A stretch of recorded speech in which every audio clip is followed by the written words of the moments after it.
So, tell me a little bit about each tune and like what it's about and the sort of messages behind them. Okay, so the first one was called Escape the Kingdom, which was the title track of the whole LP. Yeah.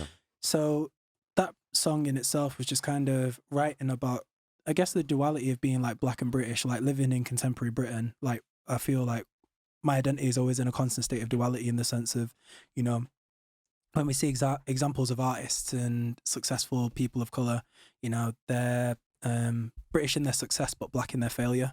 That's a quote. I'm going to write that down. Wow, nice, man. That was mad. But yeah, like, I feel like, you know, like when you see like Stormzy or someone like that, when he's winning awards, it's British artist Stormzy, but then like when he's done something that's considerably negative, it's black British artist Stormzy. And so that was something I really wanted to explore. And this idea of, okay, well, we've got things like the Room Rush fiasco, which is like messaging for like young people of colour that they don't really belong here, the rise in, obviously, racism and xenophobia that's going on, and there's a whole generation of people who are confused about belonging, and that song was kind of addressing those things in a short verse and then being like, well, actually I belong here. And you know, the Escape the Kingdom isn't physically escaping the country, but it's a post-colonial mindset of escaping everything that the kingdom represents. Okay, yeah. That makes sense. Yeah, man. I feel like that was a really long explanation. No, that was good. I like the detail. Yeah. I like the detail. So the second one then was Kill the Noise. So that came out, everything in this project's had like historically significant dates, which have been completely by accident. So like the project dropped on like Black History Month in America, like Antenna, which was a poem about my locks, dropped on World Afro Day. It was like, it's been really mad. But anyway, Kill the Noise dropped the date of the first Black Lives Matter protest in Manchester, which ended up leading, coincidentally, which was mad. But oh, really? yeah, by accident. By accident. Yeah, that's another story. But like the song just addresses like, we always have these issues and we're always like, you know, well, racism exists, you know, imperialism exists, and we can't do anything. It's like, well, actually kill the noise and do what you can. And that's what that song's about. Okay.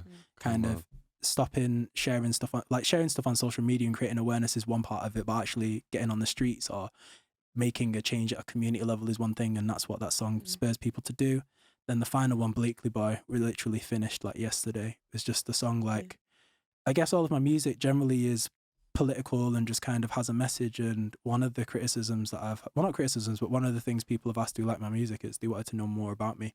So I was like, let me tell you about where I grew up in it and the impact of it. Like growing up in Blakely in the early 90s, like I was born in 1990, innit? Work on my age if you're quick at maths.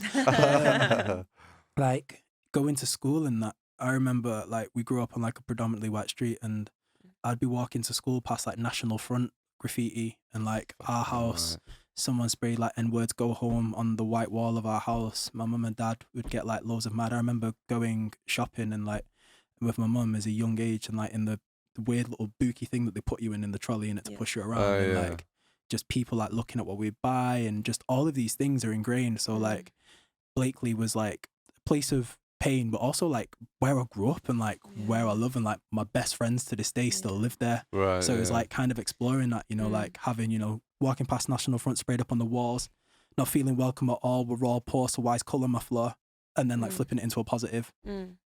So talking about like the inequality that you experience economically, but then obviously that unifying us, but then the race being the divider, and asking why is that. Right, okay. Some good subject matter there, man. Yeah. A lot to unpack.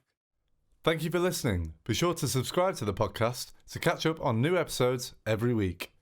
Also, check us out on our Facebook and Instagram at RecRooms, where you can find out about our other exciting music series. We also have this and all our other episodes of the podcast up on our RecRooms YouTube channel for your viewing pleasure.